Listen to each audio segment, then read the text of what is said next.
Galactic Paragons is the latest expansion to hit Stellaris, and not only are we getting a massive amount of paid content, there's also a bunch of new and improved content coming in the 3.8 Gemini update. So let's go through everything new, how it works, what's free, and what's paid. We're going to start with the free since the paid content kind of builds on top of some of the new systems coming in the update. The first thing coming in this update is the brand new ruler creator. Rulers of empires are no longer just a name and a face. They have a lot more impact on how your empire works and what they're actually best at. When creating an empire, you can choose from a range of traits, positive and negative, just like you would when picking them for a race. As well as this, you pick the class of leader to be the ruler of your faction, and for this you can choose from the standard set of rulers already in the game of generals, admirals, scientists, and governors. And you'll be able to use this ruler and any other leaders in the new council mechanic. This is a totally new system that can be found in the new government tab, which now contains all information about the council, factions in your empire, as well as policies and edicts. This new council is made up of leaders in your faction and has a range of positions available. Each position must have a specific type of leader and offers various bonuses when filled with leaders of a high level. The council works on different agendas, and these can be a range of subjects, such as expanding the council to have more seats, to various empire-wide bonuses while active.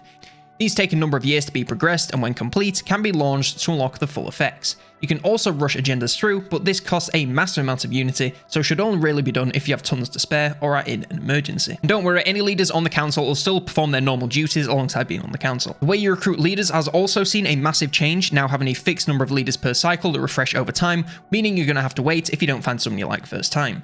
Elections have also seen some changes. When one rolls around, you'll see a list of all the leaders in your empire and how much support they have without your interference. By spending unity, you can increase the support for a particular candidate. It's not too massively different to how it was before, but it is a lot less confusing, and the UI has just seen a massive improvement, so it's a little easier to use.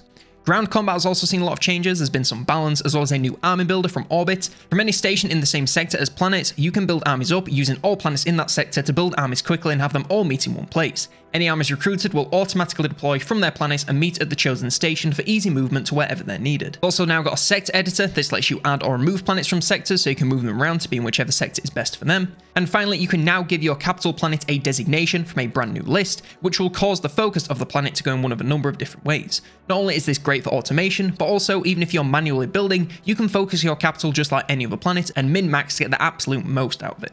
Now onto the paid content, which will be building on much that's coming in the updates, as I said. First up, we have the brand new Under One Rule Origin. You start the game with a very powerful legendary leader who will give you a nice early advantage wherever you choose to use them.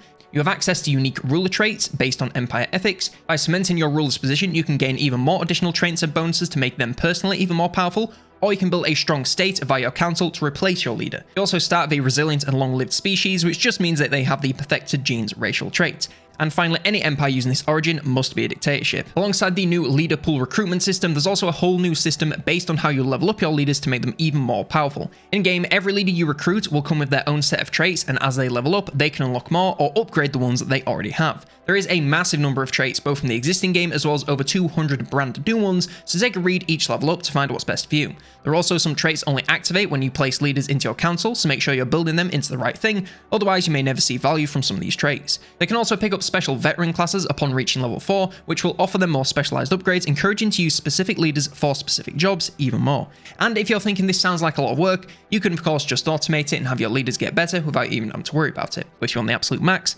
manual is always the way to go. We're also getting a couple of new civics with the DLC. First up, the Vaults of Knowledge. This increases all leaders' starting level by 1. This allows the building of the Vaults of Knowledge, which produce unity and increase leader XP gain based on destiny traits. The effective counselor skill will be improved in your empire, and it allows you to use the Keeper of the Vault's council position for scientists, which reduces the cost and upkeep of all leaders in your game.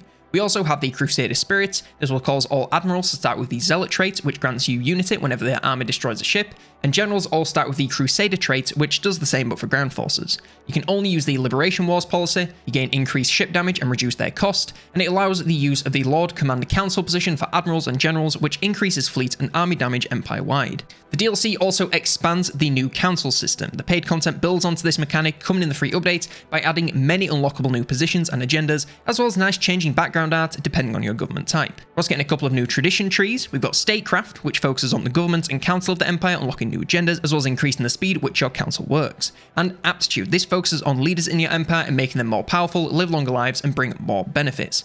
And finally, we have those Paragons mentioned in the title of the DLC. These are kind of like legendary leaders who are extremely talented at a particular thing. There are currently 16 renowned and 4 legendaries, each one coming with their own set of events, backstory, and also lovely artwork. The legendary ones have entire event chains and unique rewards for completing them, making them well worth the effort. And that is everything new in Galactic Paragons. If you ask me, this is a massive DLC chock full of new content that spices up the game significantly, so it's definitely worth a look at if the new Council or Paragon system interests you at all. If not, you've still got the massive Gemini patch coming for free, and there's still loads of new stuff coming.